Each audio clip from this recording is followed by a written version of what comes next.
Hey, good old Reef here. Today I'm going to be talking about Glass Animals' new album, Dreamland. So for those who don't know, Glass Animals is a UK-based psychedelic pop band headlined by Dave Bailey, their creator. And going into this, Glass Animals hasn't released something in a few years, other than a couple singles. So I was really excited just to see what they could do. The album is 16 tracks, running about 45 minutes long. And overall, I would say it's okay. It seems relatively generic compared to some of their other stuff, since I did listen to a few other tracks that they had out. Definitely a lot of trap influence on the beat. Follows a lot of electronic trends as well. But there are some really good tracks that I want to talk about. Opening with Dreamland, it's fine. I mean, the voice sounds like it has a little bit too much editing, a little bit too much reverb. I get that it's trying to sound, somewhat ethereal and dreamy, but I feel like it's overblown for a bit. But it just works to lay out a table of contents for what you're expecting to hear on the album. Tangerine's the next song, and while many people really liked it, I found that it was cheesy and super generic. The chorus just didn't really do anything for me. I felt like it lacked actual emotion. The words didn't really match up with the emotion in the song. As it's a very upbeat song, it makes you want to dance, but the lyrics are kind of sad. And, overall it just throws me off. However, I wouldn't say the same about Hot Sugar. Hot Sugar is definitely one of the better songs on the track list. It talks about all the things that sound great but aren't attainable in reality, and it uses a relationship, saying that it sounds great but it wouldn't work. So the quote is, "Don't want to be around you, just want to be like you," and it's repeating in this high-pitched voice, which is really good. There's a break in the vocals to let the beat play, which is also really nice. I feel like it could have been done a little better, but I don't think it detracts from the song too much. And overall, it's just a really good single off of the album. Same thing with Space Goes Coast to Coast, probably my favorite song on the album. It is very unique from the rest of the songs on the track list, yet it still fits into the overall 90s feel and the nostalgic vibe that the album gives off. There's this heavy beat that is accompanied by it, and then there's these clicking percussions that give it a groovy vibe. Kind of reminds me of popular Billie Eilish songs in terms of production. There's a nice pause to let the beat drop, and actually there's about 30 seconds for the instrumental to play, but it really shines through and the production on it's really spot on. Tokyo Drifting is the next song, and I feel like it is a great song by itself, but it really doesn't fit into the album as a whole. It's one of the few songs on the album that really stood out for me, but not in a good standout type of way. It stood out insofar as I didn't feel like it fit with the rest of the dynamic that Bailey brought forward on the album.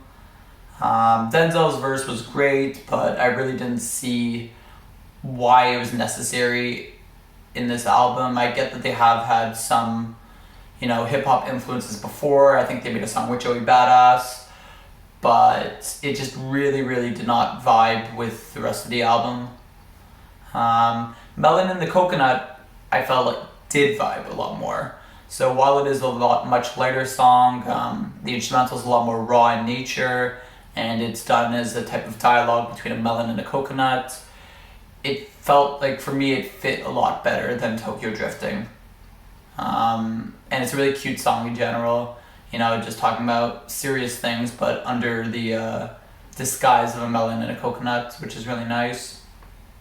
Deja Vu, or Your Love, is also another single off of the album, and it does have a really nice backing instrumental, but Bailey's vocals don't really do much for me. It doesn't match the energy of the quicker paced song. It actually feels like, his voice is dragging back to fast pace.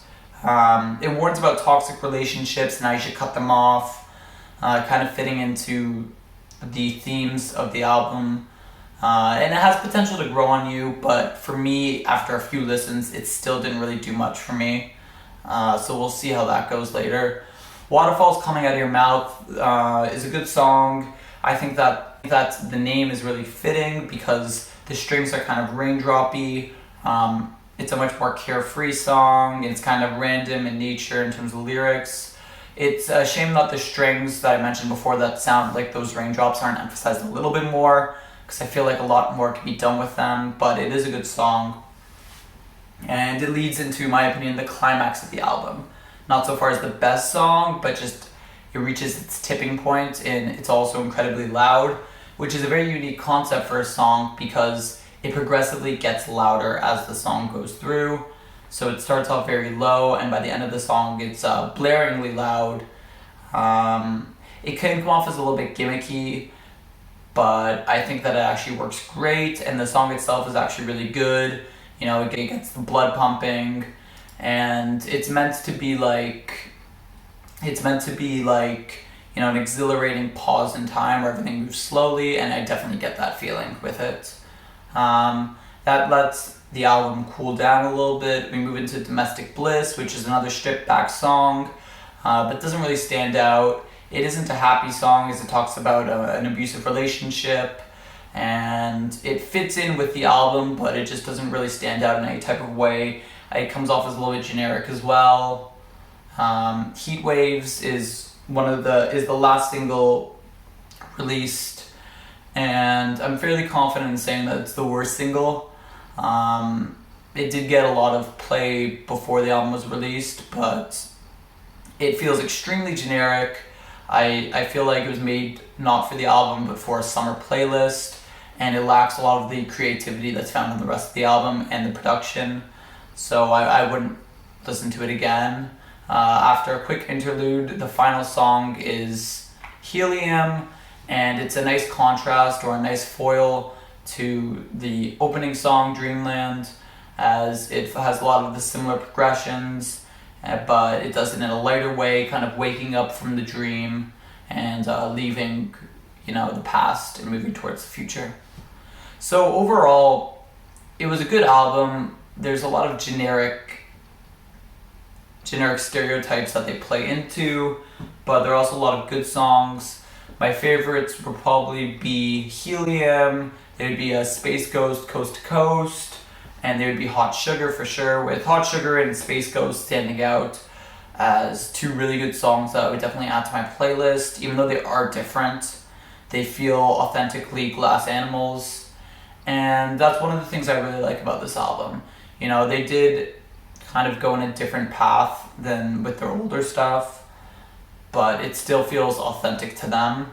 And even though they do play into some of those stereotypes of their genre more often, it's still worth the re-listen. It still has its really good songs, and I'm really looking forward to what they could do in the future. If I had to give a rating, I would give 6 out of 10, as there are some really good songs like I mentioned before, but there still needs to be a little bit of a refining in terms of what they actually want to do in the future. But yeah, thanks for watching. If you liked, please like and subscribe, and I'll see you around.